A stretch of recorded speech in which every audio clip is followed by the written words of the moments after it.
Welcome back sa ating channel. Naging mainit nga na usapin di umano sa mundo ng social media. Tila hindi nga nakalusot si Romualdez na ito kay Jazz Sasot dahil ang balak nga at pinost ni Romualdez na ito ay nahack ang kanyang website. Ngunit dito natin makikita mga kaibigan na nakuha na nga ng mga impormasyon ni Jazz Sasot at handang ilaban nga ito kay Martin Romualdez aka Tambaloslos. Dito nga natin mapapatunayan mga kaibigan na hindi nga tatantanan itong si Tambaloslos na ito hanggat hindi na papaimbestigahan at hindi na paparusahan. Matatandaan natin ngayon nga ay tumatahimik itong si Tambaloslos na ito dahil nga alam niya na marami ng hawak na ebidensya si Jazz Sasot at iba pang talagang nambabatikos sa kanya, lalong lalo na si former President Rodrigo Duterte na tila tumahimik nga ito nung hinamon na magpa-audit ito. Dito nga natin makikita na talagang may tinatago nga ito, kaya naman ayaw magpa-audit dahil alam niya na mas marami pa ang kinakamkam sa pera ng taong bayan. Tila ito ang nakakalungkot dahil halos nagbabayad lahat ng mga buwis at mga SSS at kahit ano pa ang ating mga kababayan, nakapirangkot na nga ang sahod ay nakakaltasan pa, samantalang ang ginagawa ng mga tambaluslos na ito ay ginagastos at binubulsa lamang nila. Talagang hindi nga nila tinatantanan ang confidential fund, ngunit kung pag-aaralan natin at bubusisihin natin ay talagang mas malaki pa ang kanilang mga allowances kaysa sa nagagastos nila. At ang isang nakakalungkot dito ay hindi nila ginagastos ito sa taong bayan kundi sa pansarili lamang nila. Well mga kaibigan, para nga sa karagdagang impormasyon, panoorin nga natin ang buong video. At kung bago ka pa lamang sa aking channel, huwag kalimutan i-click ang subscribe button at notification bell para lagi kang updated sa ating mga bagong video. At para sa sulit viewers natin dyan, maraming salamat sa walang sawang pagsuporta. Speaker Martin Romualdez, hindi ka namin tatantanan. Magandang umaga po mga kaibigan. Pag-usapan ulit natin ngayon si Speaker Martin Romualdez. Kasi kahapon, magpalabas sila ng balita na nahack ang official website ng House of Representatives. Around 11:30 in the morning. Tapos wala na, hindi na daw ma-access yung mga data. So kumalat yun sa social media kahapon. So ang analysis ng karamihan, analysis ko baka may mga galit na tao na sa kanila at hinak na lang kanilang website. Nako, kalukuhan pala yun. Mabuti na lang at merong Miss Jazz Sasot. Napanood ko kanina yung vlog ni Bagong Lipunan. Ang ganda nito. Bilis kumalat ang balita. So from Miss Jazz, nagbulgar siya, iblinag ni Bagong Lipunan, kaya ito iparating ko sa inyo. Nako, hack my own website palang nangyari. Para ba yung malalayo nung August 24, yung raid my own warehouse sa Bulacan na according to Madam Maharlika, pag may-ari daw yun ni Speaker Romualdez yung mga ni-raid na mga warehouses. Kaya raid my own warehouse, diba? May vlog na ganyan si Madam Maharlika. Ito, hack my own website. Di talagang pagkamaro sa Bisaya, marunong. Okay lang sana yung marunong sa gumawa ng kabutihan. Anong klase? So, according to Miss Jazz Sasot, sinadyang hinak ang website ng Congress. Kasi, di ba nanawagan na si Tatay Digong na kailangang ipa-audit yung masinsinang audit ng COA yung pundo ng House of Representatives. Tapos sinabayan ng marami, especially nagsalita na rin si former Executive Secretary Vic Rodriguez. Dami ng talagang sigaw na ng bayan. Yung mga nagigising na sa katotohanan. Although meron pa rin yung mga blind loyalists na hindi pa rin maniwala na niloloko tayo ni Speaker Martin Romualdez na Congress kaya. Kasi grabe yung kanilang extraordinary expenses. Billions of pesos ang ginagastos nila and daming mga Pilipino na naghihirap. Okay, so ang lakas na yung panawagan kasi kung totohanan silang i-audit ng COA, delikado. Sa ngayon kasi yung extraordinary expenses nila, mga pundo na hawak ng both houses of Congress, Senado at lower house, certification lang. Hindi yung tunay na audit. Kalukuhan yun. Pandarambong yun yung certificate. Certificate na i-certify mo lang ginastos mo ng miscellaneous and other operating. So, ganoon lang. Walang resibo. Wala nang mga detalye. So, hindi yun audit. Pinagmamayabang ni Congresswoman, sino to? Kimbo, na fake news yung sinasabi nila na mayroong confidential intelligence pa ng Congress. Fake news yun. Kahit si Saberi, fake news alert. Auditable ito. Yes, auditable nga. Certification lang. Submit nyo sa COA. Dahil kayo gumawa mismo ng resolution ninyo, kung concurrent resolution number 10, pinirmahan nyo na considered, classified ang pundo sa Congress. So, merong tatlong classification kasi ng document sa amin sa military. Confidential, pinakamababa. Classified, pangalawa. Pinakamataas na klase, yung secret. Mabibilang lang sa kamay ang makakita o makahawak ng secret documents. Kung classified, matindi rin. Okay? Yung mga ordinary communication namin sa military, nakatatak confidential. Ano lang. So, ang pundo ng Congress, classified. So, hindi pwedeng pakialaman ng COA. Yun, kagagawan din nila yun. Batas nila yun. Para hindi malaman ng taong bayan paano nila ginagastos ang pera natin. Tapos, ngayon na, malakas na ang panawagan. Totohanang audit, natakot na. Kaya, now I understand, hinak nila yun para hindi, kasi kung open yung documents nila, yung mga marurunong, pwede nang ma-search, marami kang madiscoveryan doon sa website. Ngayon, hinak. Wala na. I don't know kung anong gagawin nila, panibago o linisan na nila yung website, itago yung dapat itago. Yun. Ganyan, kamaro. Marunong sa anyway, lahat ito dahil ang taong bayan may social media na eh. Akala nila kagaya pa noon na lang yung mainstream media. Ngayon, nagbabasa ako ng mga balita. Nako, may nabasa ko, Philippine Star. Ang ganda ng write-up tungkol sa programa ng gobyerno, yung programa yung food stamp program to fight hunger, zero hunger by 2027. Ang ganda ng pagkasulat ng Philippine Star. Kaya lang, to me on the ground, kalukuhan yun, ban-aid.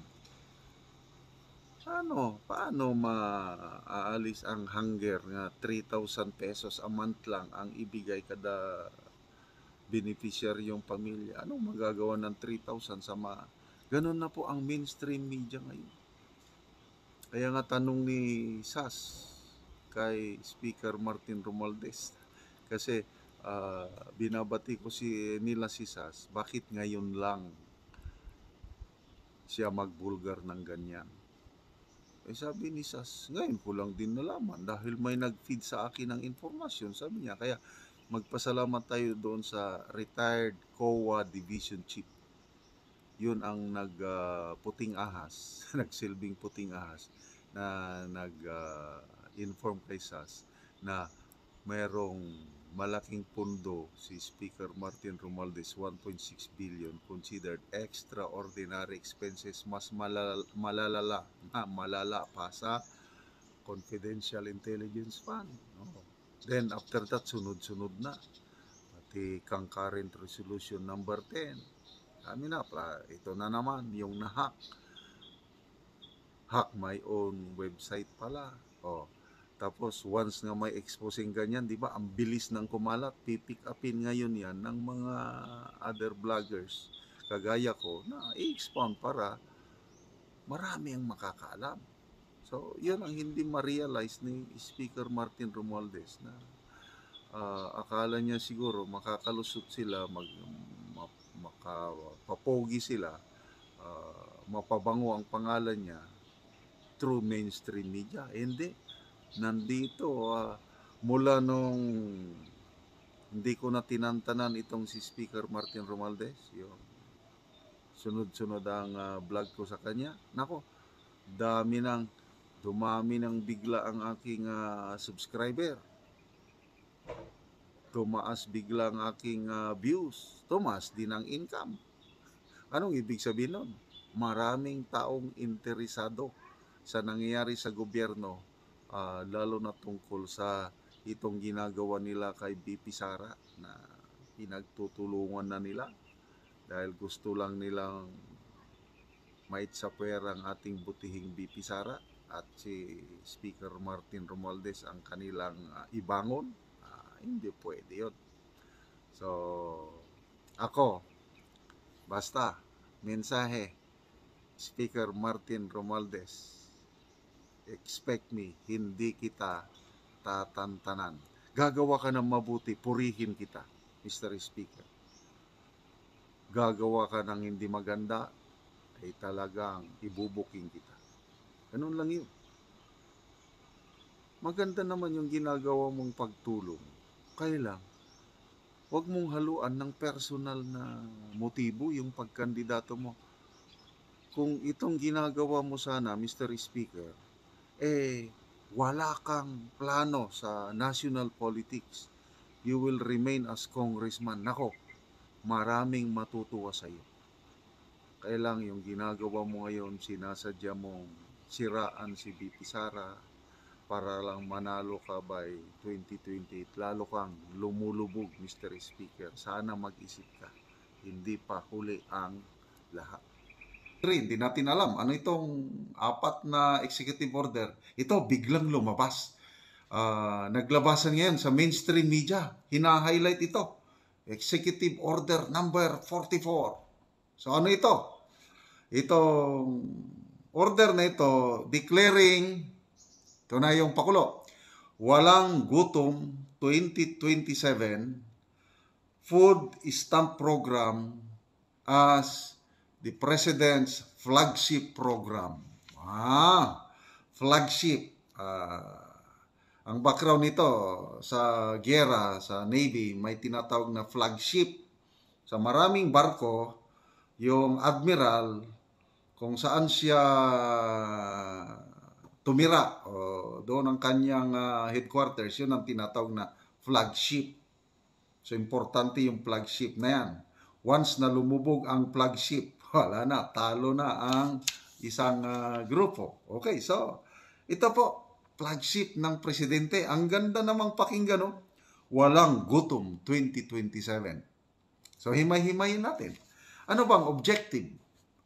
As the word implies, walang gutom. Walang gutom. Di ba?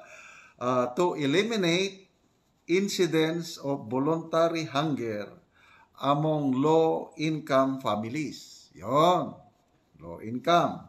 So, ano yung kinukonsider nilang low-income families? According to this executive order, yung daw pamilya na ang income 8,000 pesos pababa per month. Yun daw ang low income. Yun ang tutulungan nila. Sabi ko, 8,000. Nakatira ka sa Metro Manila o sa mga urban centers. Ang anak mo, 4 o 5, 8,000 lang income mo. So talagang kulang na kulang. Kahit nga 15,000 eh.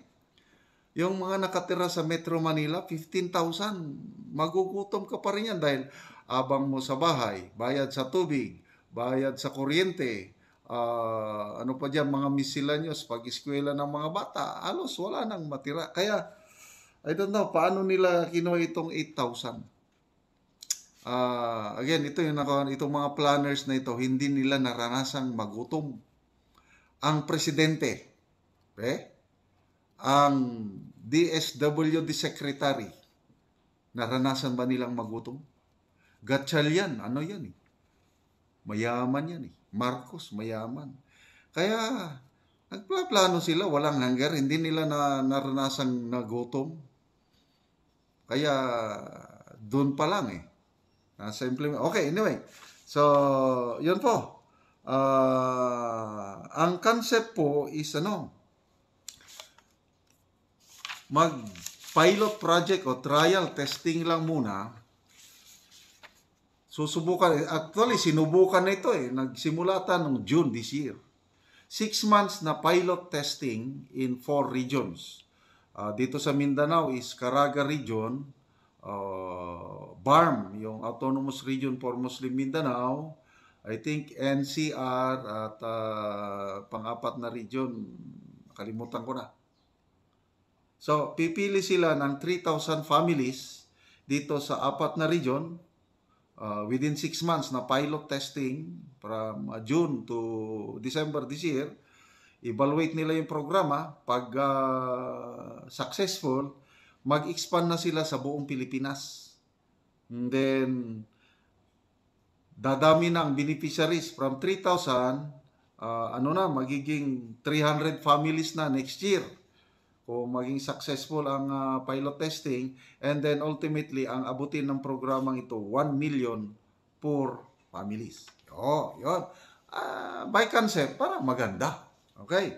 And by the way, ang funding, saan manggaling itong pondo, yung ibibigay nila kasi food stamp program eh. Magbibigay sila ng pagkain sa mga beneficiaries. Ang funding po galing sa grant from Asian Development Bank and other foreign countries. Ang alam ko, France at iba pa. Dahil grant o libre yun. Ito ang tanong, magkano ang ibibigay bawat pamilya para mahibsan ang kagutom? Nako, dito na tayo magkatalo. 3,000 pesos lang. Ibibigay nila in the form of parang ATM card na pwede mong i-withdraw sa ATM machines. So, mayroong card, tinatawag nila electronic benefit transfer. Ibibigay sa beneficiary. Tapos, ibibili ito ng pagkain sa mga eligible partner merchant store. Pinipili lang nila saan maibili yung 3,000 pesos. So, dito pa lang daan, wala na. To me, it's prone to corruption. Kasi, kung ako yung DSWD, yan na yan. Pero de Los Benos, hindi naman but this is very prone to corruption. Yung mga beneficiaries, hindi sila makabili kung saan ang store. Doon lang sa pinili ng DSWD. Okay? Ang question is, example, ang income na nakatira sa Metro Manila, ang income lang niya is 5,000 a month. Ang anak niya is 5. O 5,000 kulang. Anong 3,000 lang? Naku, gutom pa rin. So, yun po ang So, ito pa. Hindi ako negative thinker nga tao. I always think on the positive. But I cannot help but to devil's advocate ba? Titignan. this is bound to fail. Bakit? Yung concept nila, parang band-aid.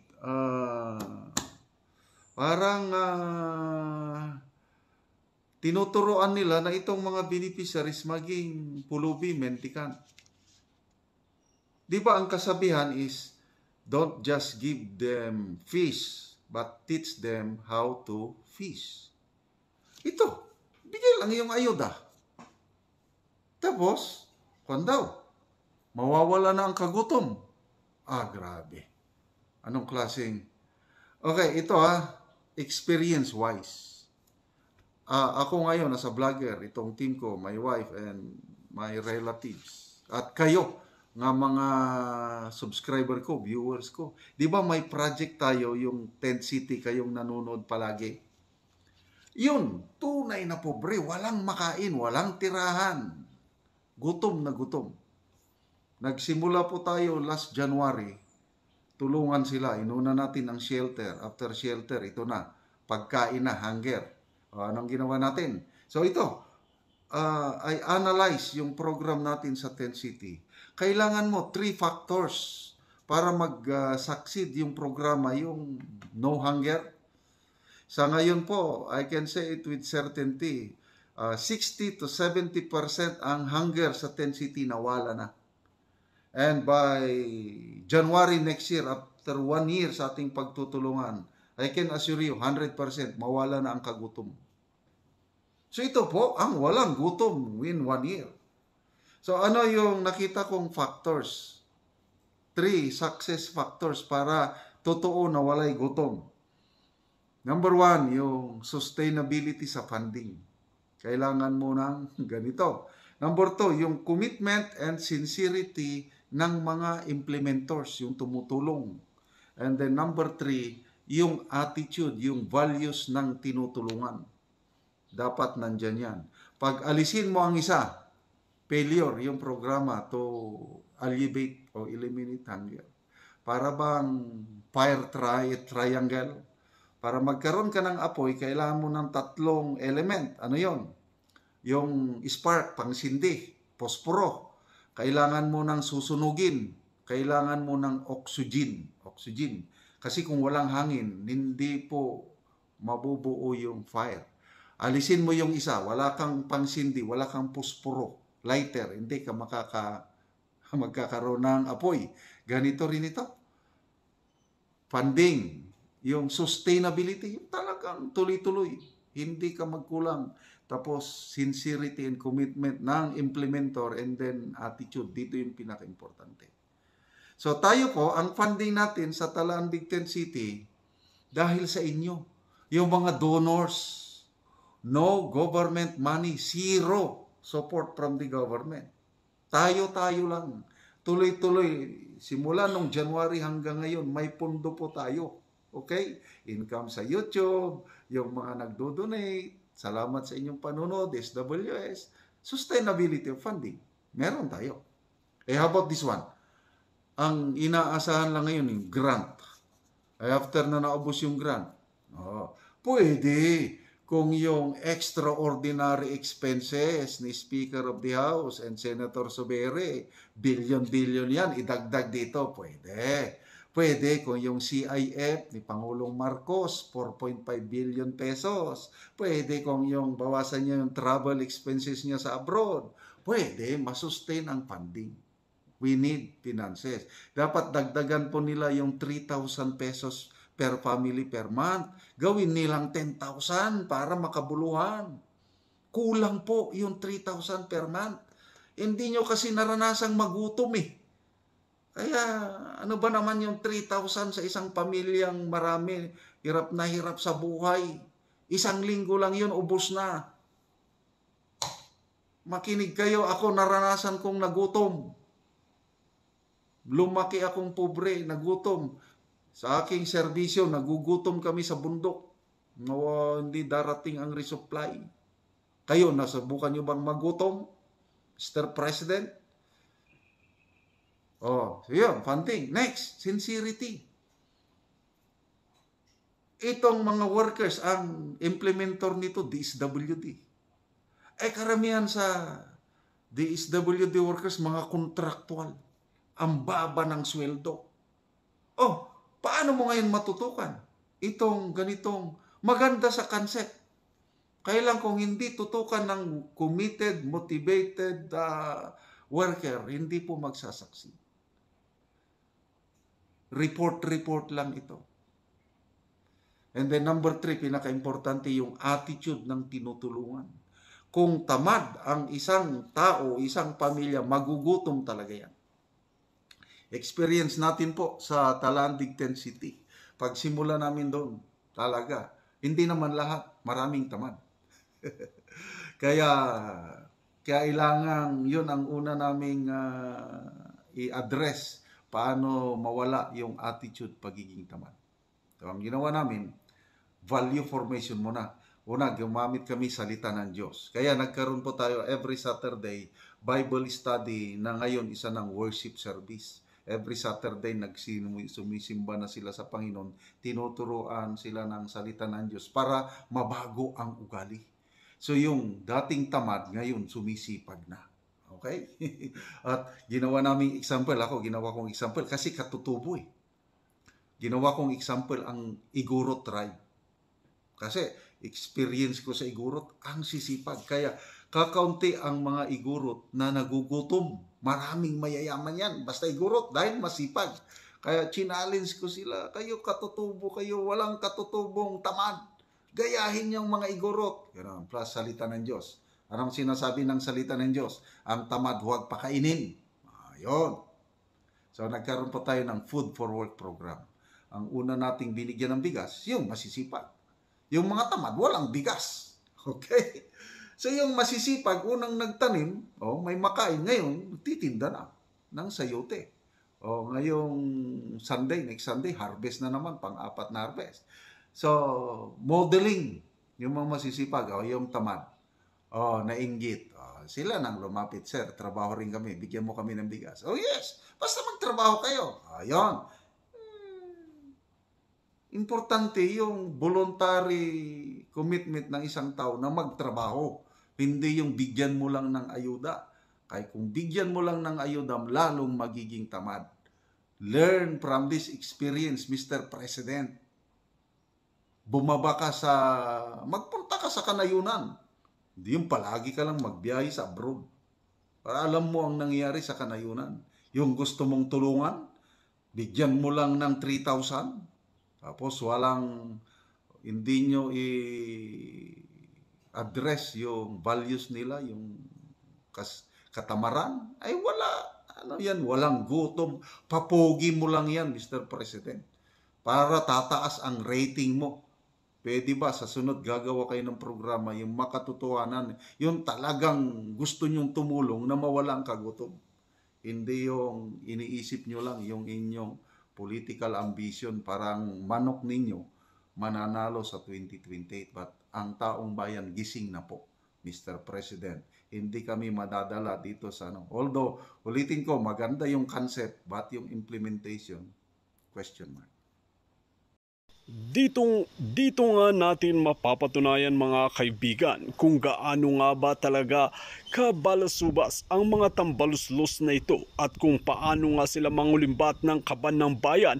Kaya naman handang-handa ng isugal ng ating mga matitinong vlogger, mga attorney na talagang isiwalat ang katotohanan na kahit pagbantaan pa ang kanilang buhay ay magpapatuloy pa rin sila dahil hanggat hindi nga napaparusahan ang mga tambaluslos na politiko na ito na ganib sa kapangyarihan ay hindi nga rin sila titigil na magsiwalat ng katotohanan. Kung kayo ang tatanungin ano ang inyong mga opinyon, just comment below sa ating comment section at ating pag-uusapan.